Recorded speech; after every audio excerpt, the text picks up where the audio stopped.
شاہکار میں وہ، جنگل میں کوہسار میں وہ، سورج چاند ستاروں میں، مومن کے کردار میں وہ، پھولوں کی مہکار میں وہ، جنگل میں کوہسار میں وہ، سورج چاند ستاروں میں، مومن کے کردار میں وہ۔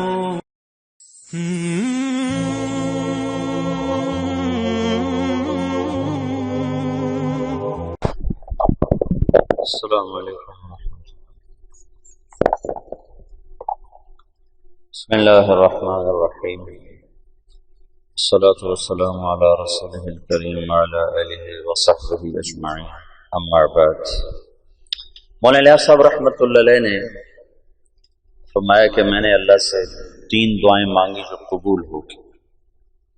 ایک یہ کہ اس کام کی انتہا ہدایت پر ہوگی، اللہ اسی کو ہدایت عامہ تامہ کے لیے ذریعہ بنا، کسی اور چیز میں لگے بغیر، کسی اور چیز کے اضافے کے بغیر۔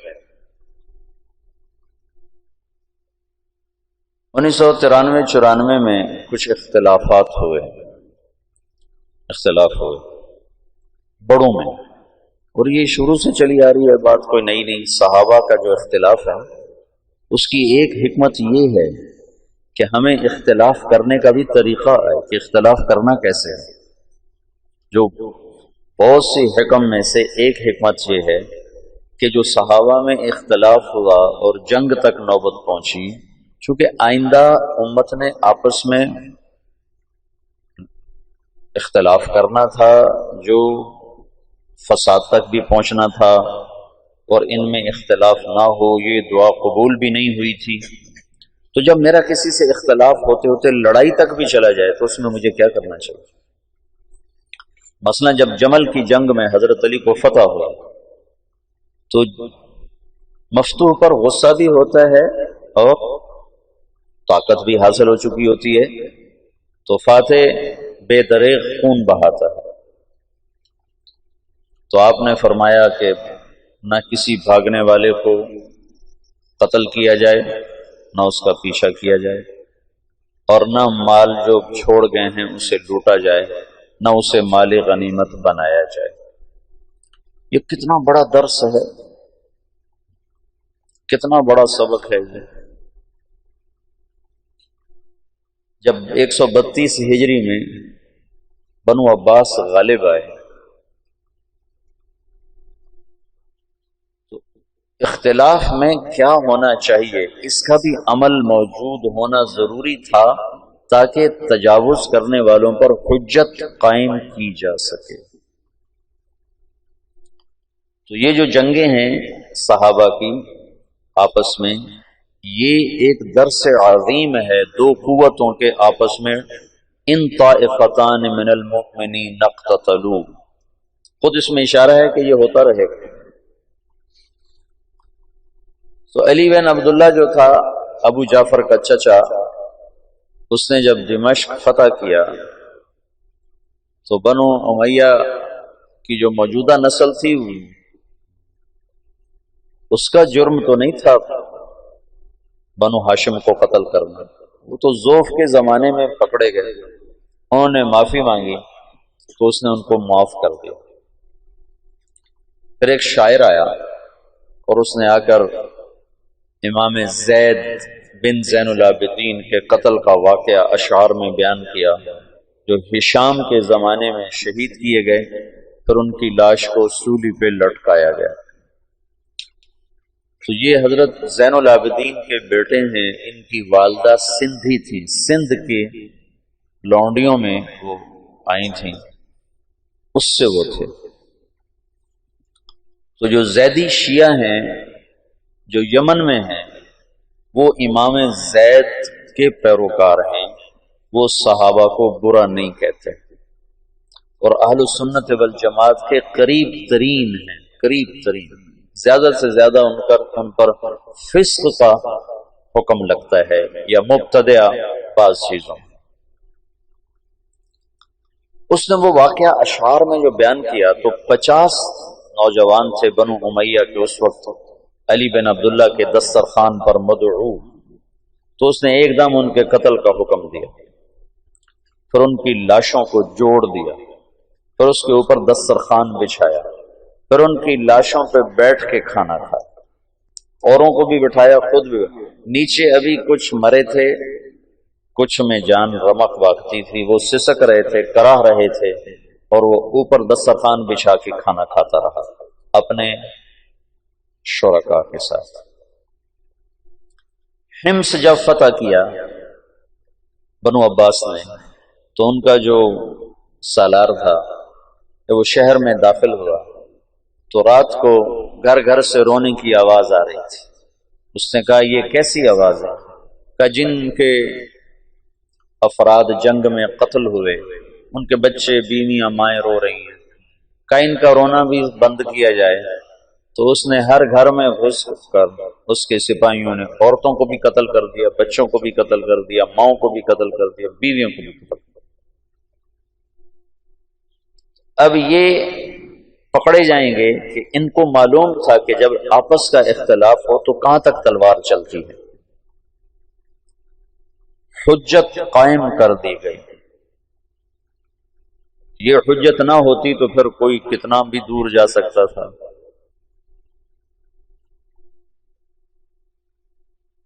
تو جب اختلاف ہوا 1993 میں تو مجھے ڈر لگا، وہ اتنا شدت اختیار کر گیا تو مجھے ڈر لگا کہ شاید مولانا الیاس صاحب کی دعا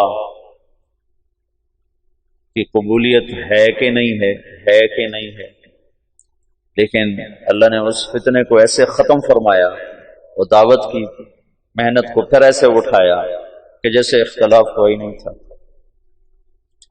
دوسری دعا یہ مانگی کہ اس کی شکل کوئی نہ تبدیل کر سکے، جو کرنا چاہے گا نہیں کر سکے گا، یہ اسی شکل کے ساتھ چلے۔ کل بات میں نے کی تھی کہ کچھ اوامر اپنی شکل کے ساتھ منسوس ہیں اور کچھ اپنی ذات کے ساتھ منسوس ہیں، شکل کے ساتھ نہیں۔ جیسے فَاسْأَلُوا أَهْلَ الذِّكْرِ إِن كُنتُمْ لَا تَعْلَمُونَ وَتَعَاوَنُوا عَلَى الْبِرِّ وَالتَّقْوَى وَلَا تَعَاوَنُوا عَلَى الْإِثْمِ وَالْعُدْوَانِ، اور ایسے بے شمار۔ طلب العلم فریضۃ، کیسے کیا جائے شکل موجود نہیں۔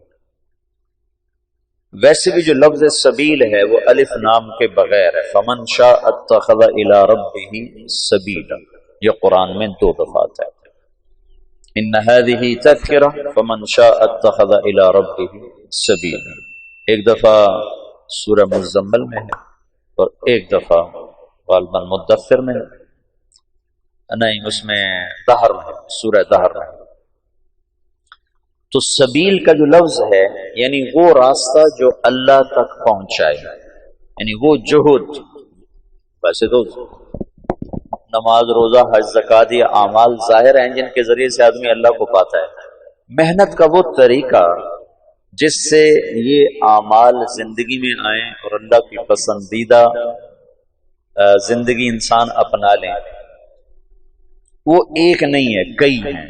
فمن شاء اتخذ الی ربہ سبیلا، اگر اس پر ہوتا السبیلا تو پھر ایک ہی راستہ تھا، جب ہو گیا سبیلا تو راستے مختلف ہو گئے۔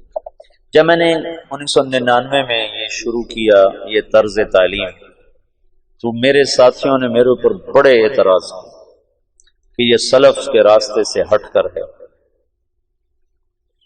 تو میں نے ان سے کہا، اللہ کے نبی نے کہا ہے من سلک طریقا یلتمس فیہ علما، تم طریق پر الف لام لگا دو تو پھر ایک ہی راستہ ہے، اور اگر شارع نے خود الف لام نہیں لگایا تو یہ اس بات کی طرف اشارہ ہے کہ علم لینے کے لیے ایک راستہ نہیں ہے، بے شمار راستہ ہے۔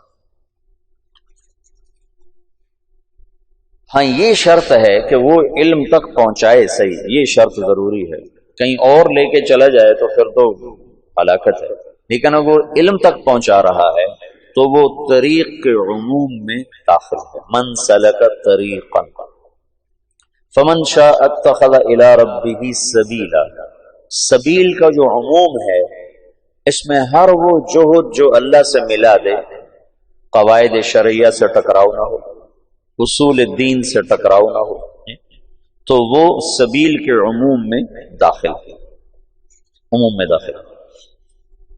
چونکہ یہاں اجتہاد چلے گا، اجتہاد و استنباط پھر نتیجے کے ساتھ مربوط ہوتا ہے کہ اگر وہ نتیجہ دے رہا ہے جس کے لیے یہ اجتہاد کیا گیا تو اس کا مطلب ہے یہ صحیح ہے۔ چند دوائیں ہیں وہ ایک مریض کو کھلائی جاتی ہیں، ان میں سے ایک دوا جب نفع دیتی ہے تو از خود یہ بات متعین ہو جاتی ہے کہ یہی دوا اس کے لیے مفید اور انفع ہے۔ سبیل کا جو عموم ہے اس نے سارے طرق جو اللہ کی طرف پہنچاتے ہیں لَنَهْدِيَنَّهُمْ سُبُلَنَا ان کا اثبات کر دیا کہ یہ سب راستے۔ ان تمام سبل میں اللہ نے اپنے نبی سے کہا کہ ان سے کہو ایک سبیل میرا ہے، سبیل نکرہ ہے لیکن اس میں ایک سبیل میرا ہے، وہ تیرا ہونے کی وجہ سے اوروں سے خود بخود ممتاز ہو گیا۔ قُلْ هَذِهِ سَبِيلِي، هَذِهِ انگلی رکھو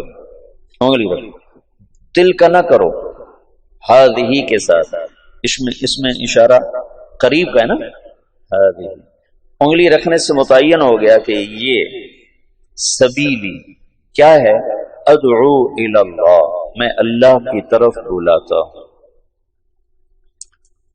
ہذہ کلمہ تانیث ہے، اشارہ ہے کہ تبلیغ کا کام الفت و محبت کا ہے، سختی کا نہیں، مناظرے کا نہیں، تحکم کا نہیں، تجبر کا نہیں۔ جیسے تانیث کو، انثى کو، عورت کو محبت سے لیا جائے تو وہ سب کچھ فدا کر دیتی ہے، اور تم فتوے سنا کے بیویوں کو لینا چاہو گے تو اپنا گھر توڑ بیٹھو گے۔ اگر ہم خامند بن کے دکھاؤ گے کہ ہم خامند ہیں، شریعت یوں کہتی ہے، سجدہ ہوتا تو صرف مجھے ہوتا، تو پھر تم اپنی بیویوں کو باغی بنا دو گے۔ اور اگر محبت کے راستے سے لوگے تو سب کچھ قربان۔ تو ذکر و انثیٰ اس میں برابر ہے، لیکن مرد پھر بھی کچھ سختی برداشت کر جاتے ہیں۔ عورت کا مزاج بہت نازک ہوتا ہے، وہ ذرا بھی سختی برداشت نہیں کر سکتی۔ تو ہذہ میں اشارہ ہے کہ یہ کام الفت و محبت سے چلتا ہے، یہ ڈنڈے سے نہیں چلتا ہے۔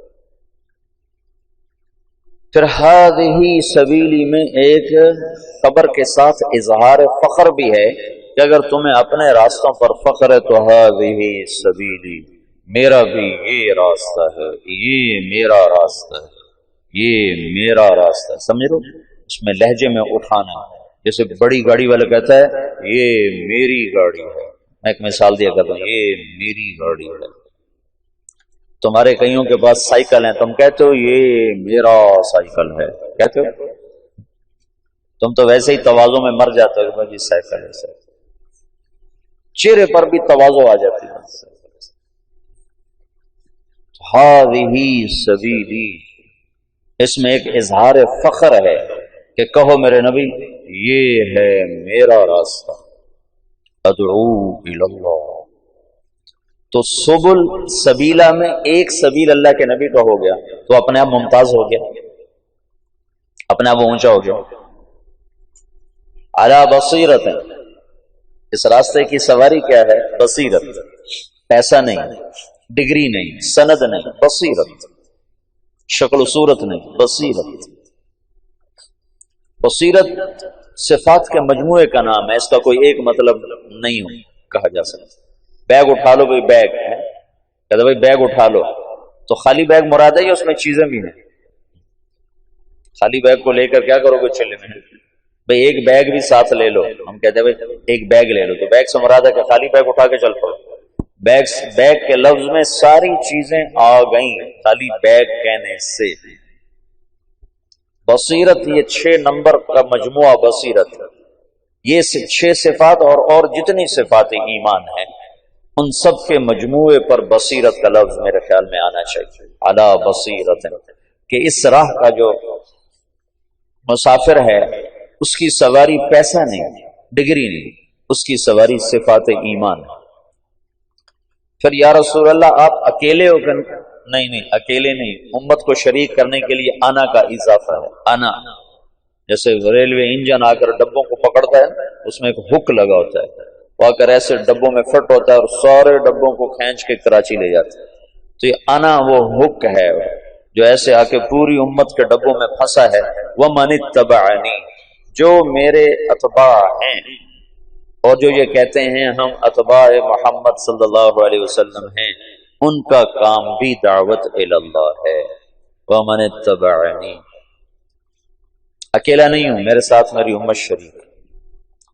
وَسُبْحَانَ اللَّہ، پہلے اللہ یہاں لے گیا داعی کو، یہاں دعوت جیسا کام ہی کوئی، دعوت جیسی جہد ہی کوئی، کہ یہ نبیوں کا اور نبیوں میں آخری نبی کا بطور فخر و تباہی یتباہا بہی، یتباہا بہی، بطور تشکر اور تفاخر ہے کہ اللہ نے مجھے یہ عزت والا کام دیا ہے، تو کہیں میں بھی اپنے آپ میں عجب میں مبتلا نہ ہو جاؤں، تو وسبحان اللہ، وسبحان اللہ۔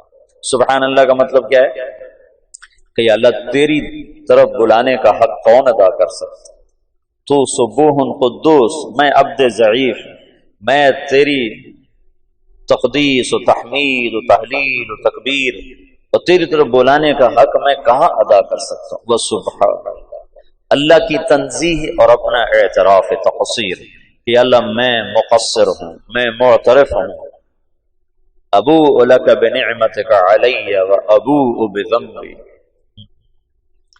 وسبحان اللہ، کہ میں بڑا نہیں ہوں، کام بہت بڑا ہے اور میں اس کا حق ادا نہیں کر سکتا، اور اس جہد کی ادائیگی میں کس مقام پر کھڑا ہوں؟ وما انا من المشرکین، میں 33 نمبر پر کھڑا ہوں، 33 نمبر۔ آپ میں پاس والا کتنے نمبر کو کم رکھو؟ 40۔ جو لڑکا 40 نمبر لیتا ہے وہ کوئی زیادہ خوش نہیں ہوتا ہے، نہ ہی اس کے استاد اس پہ خوش ہوتے ہیں، نہ وہ اپنی ذات میں خوش ہوتا ہے، نہ اس کے ساتھیوں میں وہ کوئی قابل فخر ہوتا ہے۔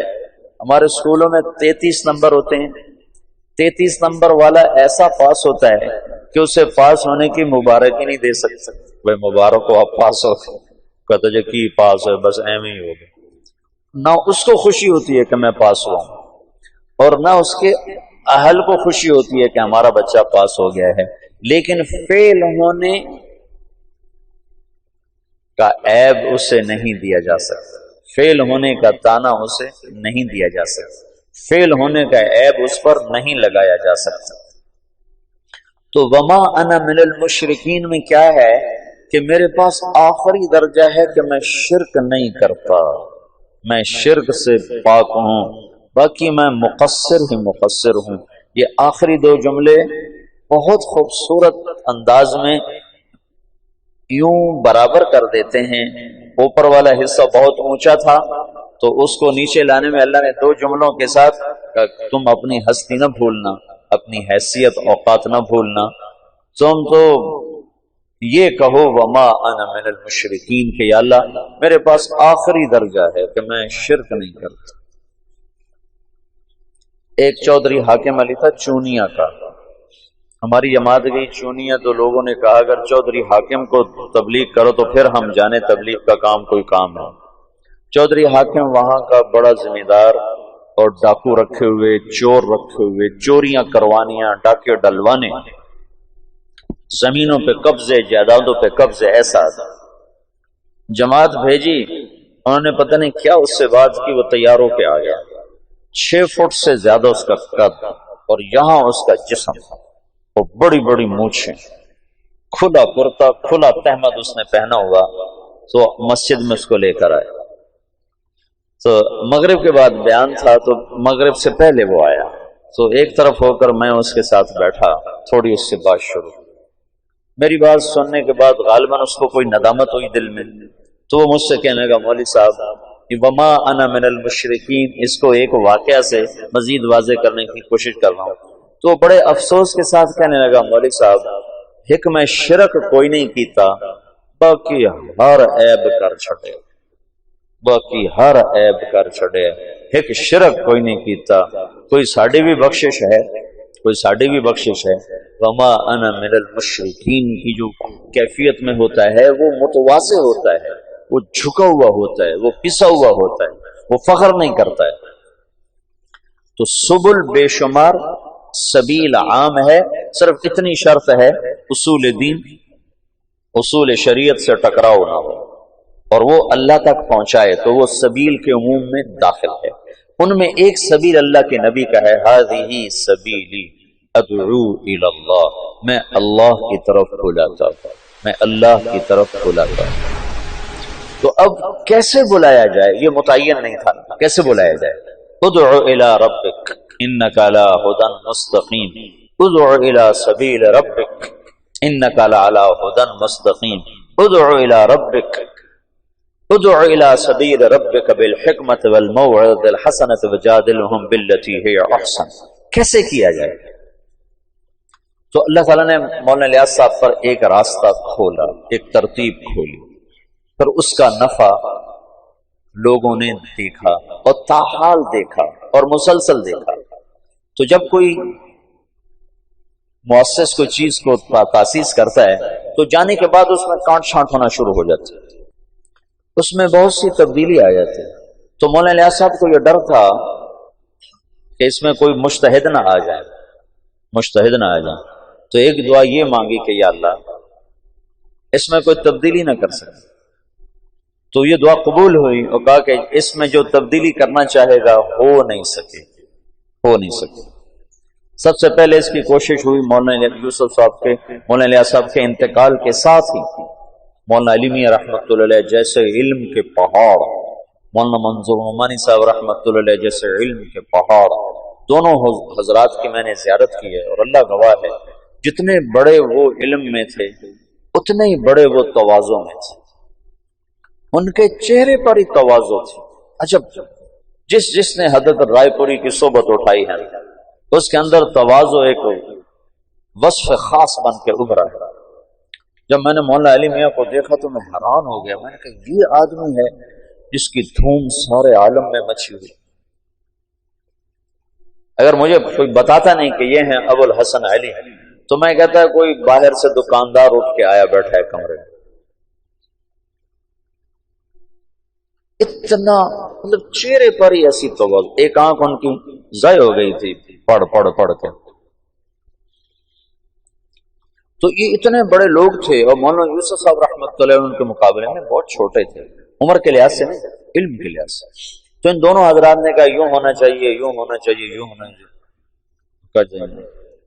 جہاں مولانا الیاس صاحب چھوڑ کر گئے ویسے ہی چلے گئے۔ تو یہ حضرات الگ ہو گئے، ان کے الگ ہونے پر لکھنؤ میں کام رک گیا ایک عرصے کے لیے۔ تو ان حضرات نے منع کر دیا، نظام الدین خط لکھ دیا کہ یہاں جماعتیں نہ بھیجیں، ہم خود جماعتیں بھیجیں۔ پھر میں نے کل آپ کو سارا بتایا تھا، یاد ہے نا؟ مولانا عبدالباری ندوی کی بات بتائی ہے، یوسف کی بات چل رہی ہے، ہماری کیوں نہیں چل رہی؟ تو مولانا منظور نعمانی نے تو پھر واپسی کر لیا، رجوع کر لیا اور تائید بھی، اور اپنی تصانیف میں بھی اس کا تذکرہ کیا۔ اپنے یہاں تشریف لائے تھے، یہ جو کچہری بازار کی مسجد میں تشریف لائے اور بیان کیا۔ اس بیان میں لانے والے تھے ان کو جماعت اسلامی والے مفتی صلاح الدین کاکا خیل رحمۃ اللہ علیہ، بڑے نیک بزرگ تھے یہاں، یہ جو ہماری کچہری بازار کی مسجد ہے جماعت اسلامی کے بڑے سرگرم آدمی تھے، بہت بہت بہت نیک آدمی، وہ لائے تھے۔ تو انہوں نے سارا بیان تبلیغ پہ کیا، سارا بیان کہ بھائی میں نے تو نماز بھی تبلیغی جماعت سے سیکھی۔ میں آج تک بھول نہیں سکتا کہ منظور نعمانی کہہ رہا ہے بھائی میں نے تو نماز بھی تبلیغ والوں سے سیکھی۔ میں التحیات للہ والصلوات والطیبات السلام علیک ایھا النبی ورحمۃ اللہ وبرکاتہ پڑھا کرتا تھا۔ تو ہمارا مذاکرہ ہو رہا تھا نماز کا، تو ایک ان پڑھ میواتی بیٹھا ہوا تھا، اس نے سنا تو اس نے مجھے کہا مولوی صاحب یوں نہیں پڑھتے، یوں پڑھتے ہیں التحیات للہ والصلوات والطیبات السلام علیک ایھا النبی ورحمۃ اللہ وبرکاتہ۔ مولوی صاحب ناراض نہ ہونا، یہ الف نہیں پڑھا جاتا جب اس کو اکٹھا پڑھتے ہیں، ہاں جب یہاں ٹھہر جاؤ تو پھر السلام علیکہ پڑھتے ہیں، لیکن اگر اکٹھا پڑھیں تو الف نہیں پڑھا جاتا۔ کہا بھائی میں نے تو نماز بھی تبلیغ والوں سے سیکھی۔ کہہ سکتے ہو تم تو بھی مولوی بھی نہیں، ویسے علامہ تو تم بنے ہوئے ہو، ہم علماء ہیں، ہم علماء ہیں۔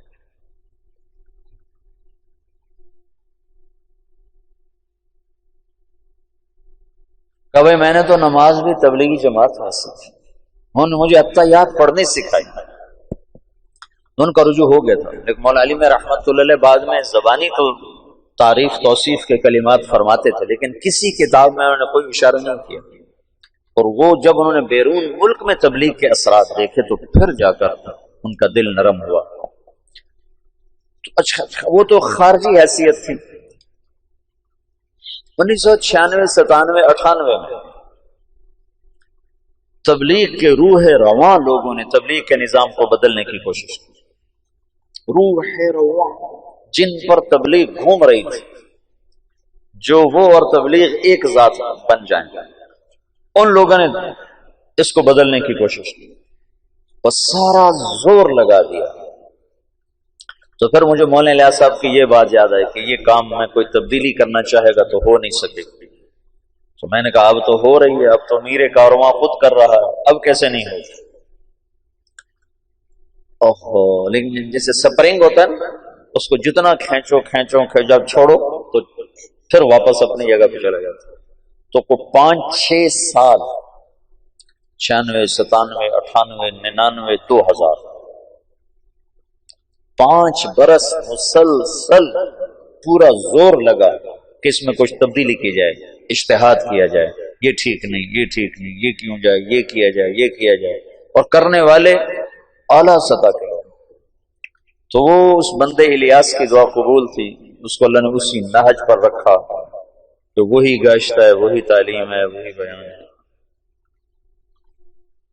اور تیسرا یہ فرمایا، وجہ اس کی یہ ہے کہ جب تک اللہ تعالی کی طرف سے نفع کی شکلیں قائم ہوتی رہتی ہیں تو انہیں کو بڑھایا جاتا ہے۔ نظام الدین سہالوی صاحب کا انتقال ہوا تھا 1747 میں، 1747۔ ہم نے بہت کچھ بدلا، لیکن ابھی بھی زیادہ انہی کی صرف ابتدائی عربی کا نصاب بدلا ہے، قدوری نظام الدین سہالوی کی تجویز کردہ ہے، اور ہدایہ نظام الدین سہالوی کی تجویز کردہ ہے، اور اوپر والی اصول فقہ، اصول حدیث کی کتابیں ساری ان کی تجویز کردہ ہیں، اور یہ احادیث کی کتابیں ساری انہی کی تجویز کردہ ہیں۔ 1747 1847 1947 2010 کوئی 250 برس گزر چکے ہیں۔ اس شخص کی تجویز کو اللہ نے پسند کیا اور اسی پر بنیاد بنتی جا رہی ہے۔ تو جب تک کوئی چیز نفع پہنچا رہی ہوتی ہے تو اللہ تعالیٰ اس کو باقی رکھتا ہے، کیونکہ دین کو اللہ نے باقی رکھنا ہے، اور جب اس کے نفع گھٹنا شروع ہوتے ہیں تو از خود اس میں تبدیلی آنی شروع ہو جاتی ہے۔ تو مولانا الیاس صاحب نے اللہ سے یہ مانگا، اللہ نے ان کو دیا۔ تیسری بات یہ تھی جو مخالفت کرے گا ہلاک ہو جائے گا، جان بوجھ کر جو مخالفت کرے گا اللہ اس کے ٹکڑے ٹکڑے کر لے، یہ کہا اس کے ٹکڑے ٹکڑے کر لے۔ ایک دلیل کی وجہ سے مخالفت کر لے، وہ تو کوئی کتنی بڑی فتویٰ دے دے پھر بھی اس کو ہم معذور سمجھیں گے کہ دلیل سے بات کر رہا ہے، لیکن جاننے کے بعد کوئی مخالفت کرے گا تو اللہ اسے ہلاک کر دے گا۔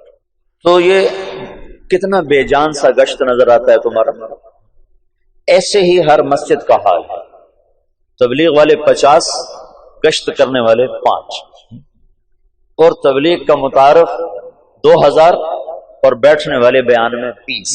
یہ آپ سارے فیصلہ آباد میں جاؤ، آپ کو ہر مسجد میں گشت نظر آئیں گے، تھکے ہوئے، مرے ہوئے، بولنے والے بول رہے ہوتے ہیں کہ جلدی سے کہیں بولو کون کون تیار ہے، چونکہ آگے بیٹھنے والے جو سارے مراقبے میں بیٹھے ہوتے ہیں تو بیچارہ بولنے والا کیا بولے، سارے جو سر جھکا کے بیٹھے ہوتے ہیں تو بولنے والے کی ویسے ہی ہمت ختم ہو جاتی ہے۔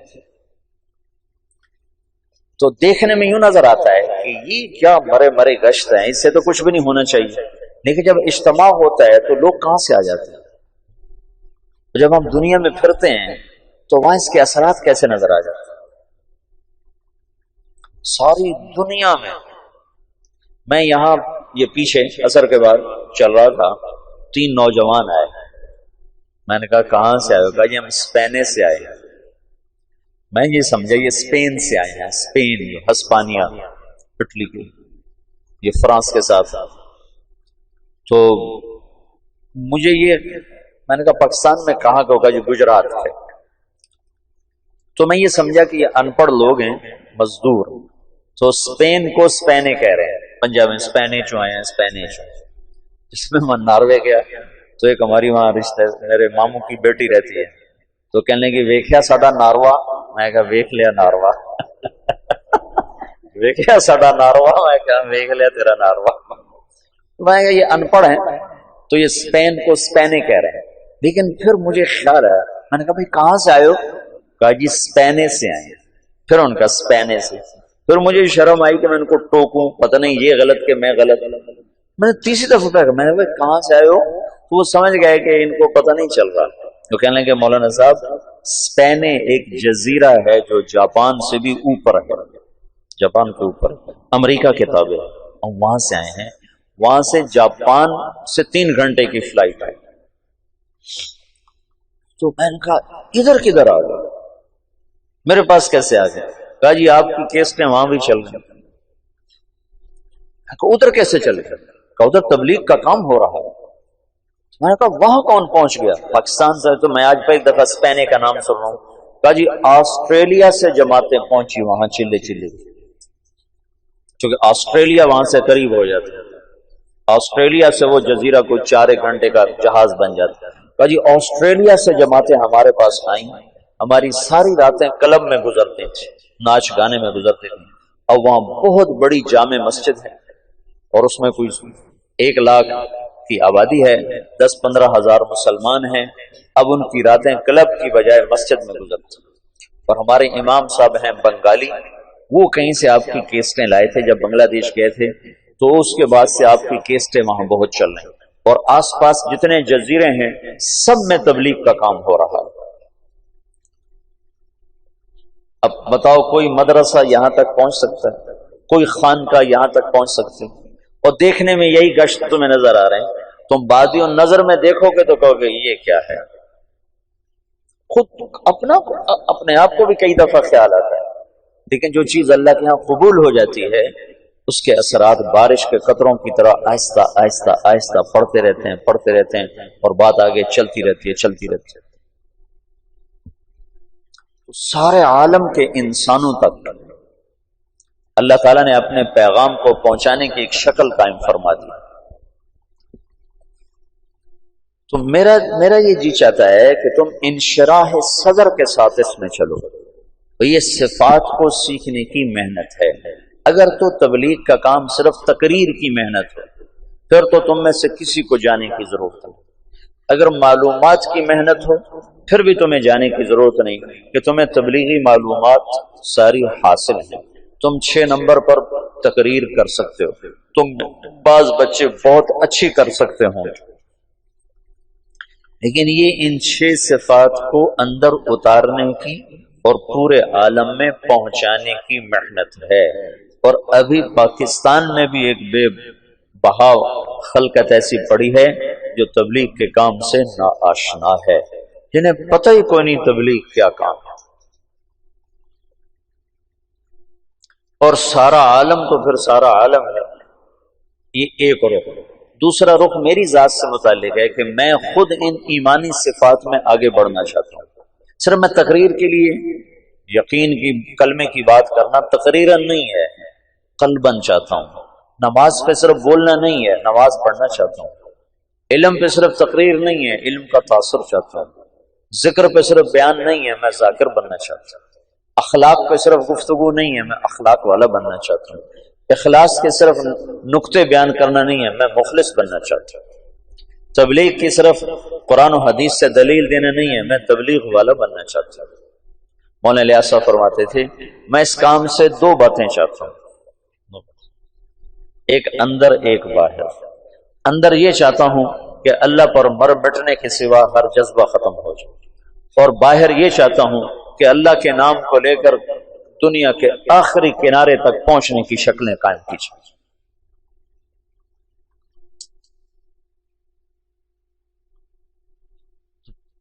تو کلمے کا جو یقین ہے یہ تو ہم مدرسے میں نہیں پڑھاتے، ہم تو کلمے کی لغوی چیز آپ کو بتاتے۔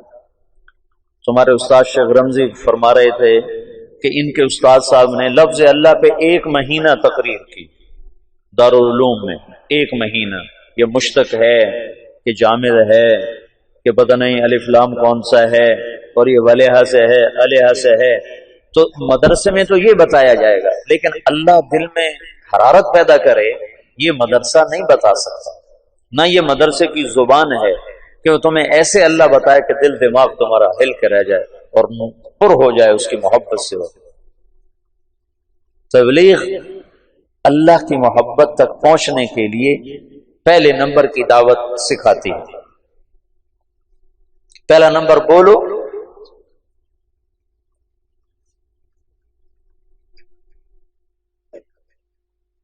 اب بولنے میں تم انتظار کرو کہ میرا بیان رکھا جائے. اور میں تمہیں بار بار کہہ رہا ہوں بیان کے شوقین نہ بننا ورنہ مجھے بدنام کرو. میں پہلے بدنام ہوں تبلیغ میں، تم اور نہ مجھے بدنام کرنا کہ تم بیان کے لیے آگے آگے ہو جاؤ کہ میرا بیان رکھو میرا بیان. پیچھے پیچھے رہو پیچھے پیچھے رہو. طے ہو جائے کرو، نہ ہو تو کوشش نہ کرو کہ میرا بیان ہو. ہاں انفرادی دعوت سارا دن دو. یہ ابھی آخری سال کے بچوں کو میں بتا رہا ہوں کہ جب میری شادی ہوئی تو اس کے بعد رائمنڈ جانا مجھے لگے جیسے میں تھانے پہنچ گیا. دل ہی نہ لگے، اتنی وحشت ہو. گھر چھوڑنے کی وحشت میری ختم ہو گئی تھی. جب میں 11 سال کا تھا تو میرے ماں باپ نے مجھے لاہور داخل کرا دیا. تو وہ 2-3 سال میں روتا رہا گھر کی یاد میں. پھر میرا دل سخت ہو گیا، نہ ماں یاد آتی نہ باپ یاد آتا نہ گھر یاد آتا. لیکن جب شادی ہوئی تو پھر دوبارہ گھر یاد آنے لگا، بیوی یاد آنے لگی. تو میں جب فیصلہ آباد سے رائمنڈ جاتا تھا تو میں اپنا علاج کرتا تھا. اپنا علاج میں مسجد میں چلا جاتا اور میرا دل نہیں کر رہا ہوتا تھا میں کسی سے بات کروں، اور میرا دل نہیں کر رہا ہوتا تھا کہ میں کسی کے ساتھ بیٹھ جاؤں. لیکن میں زبردستی اپنے آپ کو مسجد میں لے جاتا. اس وقت میں اتنا مشہور نہیں تھا تو مجھے بیٹھنا کوئی مشکل نہیں تھا. تو میں کسی کونے میں بیٹھ کر ایک آدمی کو پاس بٹھا کر اس کو دعوت دینا شروع کر دیتا. پھر وہ اٹھا، پھر دوسرے کو اس کو دعوت دینا، وہ اٹھا. میں کوئی 2-2.5 گھنٹے دعوت دیتا تھا تو میرے دل پر جتنا گھر کا تاثر ہوتا تھا وہ ظاہر ہو جاتا تھا. پہلے نمبر میں یہ موضوع ہے کہ میں اپنا یقین بدلنا چاہتا ہوں. یقین بدلنا ہے، صرف تقریر کا معنی یقین بدلنا ہے. یقین مثل خلیل آتش نشینی، یقین اللہ مستی خود گزینی، سنے تہذیب حاضر کے گرفتار، غلامی سے بتر ہے بے یقین. یقین بدلنا ہے تو اس کو سنو سناؤ سنو سناؤ. جب بیان ہو تو بیان بھی کر دو، لیکن بیان کی تمنا نہ کرو. خدمت کی تمنا کرو گا جو مجھے لگاؤ خدمت، چاہے روز لگاؤ. جب میں ایسا مشہور نہیں تھا تو میں خدمت کرتا تھا. عمومی گشت میں ضرور جاتا تھا. جب تک لوگوں نے مجھے تنگ کرنا نہیں شروع کیا میں عمومی گشت میں نے نہیں چھوڑا. وہ پھر یوں ہونے لگا کہ میں گشت میں نکلتا تو 50 آدمی صرف مجھے دیکھنے کے لیے ساتھ چل پڑتے تھے. تو پھر مجھے مجبوراً عمومی گشت چھوڑنا پڑا، ورنہ میں نے گشت نہیں چھوڑا. تبلیغ کا کام بولنے میں جلدی آ جاتا ہے، کرنے میں جلدی آ جاتا ہے. کرنے میں جلدی آ جاتی ہے. تو لوگ سمجھتے ہیں ہمیں تبلیغ آ گئی ہے. مرتے دم تک جاہل بنا کے چلو اور محنت کرو، کوشش کرو. یہ میرے ساتھ چلے میں تھے مدرسے کے بچے. ایک احترام تھا اور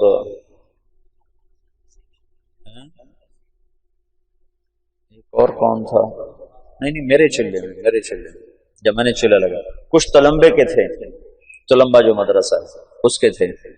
تو ہم گئے پاک پتن میں آج تک کبھی کوئی نقد آدمی لے کر نہیں آیا، اور ہم وہاں سے 70 آدمی چلے کے لے کر آئے.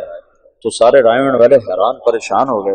انہیں خیال ہے کہ شاید وہ جھوٹ بولتے، اتنا مبالغہ کر رہا کہ نقد سال والے اور نقد چلے والے 3 چلے والے. تو یہ سارے نوجوان، وہ 2 لڑکے طلبا کے تھے، ایک یہ احترام تھا یہاں کا. یہ رات 2-2 بجے تک گشتیں کرتے رہتے تھے. اور کبھی ایسا بھی ہوا کہ عشاء کے بعد گئے اور فجر کی نماز پہ واپس آئے. بیانوں سے نہیں، لوگ 70 تیار ہوئے چلنے کے لیے، یہ گشتوں سے تیار ہو. تو بڑی خوشی ہوئی کہ ایسی جان مارنے والے موجود ہیں جن کی محنت سے تمہاری محنت سے ایک آدمی بھی ہدایت پہ آ جاتا ہے تمہارے لیے کافی۔